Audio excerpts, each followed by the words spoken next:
এটা কি কোরআনের মাজলিসের পরিবেশ হইল? এই সিলেট, এই তোমরা তো আগের 2 প্রোগ্রামকে ছাড়াই গেলা।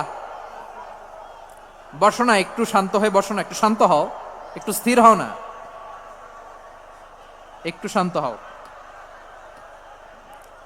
না। শান্ত হয়ে যাচ্ছে যাচ্ছে, হ্যাঁ ঠিক আছে। তোমাদেরকে বারবার থামানোর কথা বলা না লাগলে আমি এখন আখিরি মোনাজাত দিয়ে যেতে পারতাম। ডেফিনেটলি আমরা এখন মোনাজাতে মুভ করতে পারতাম।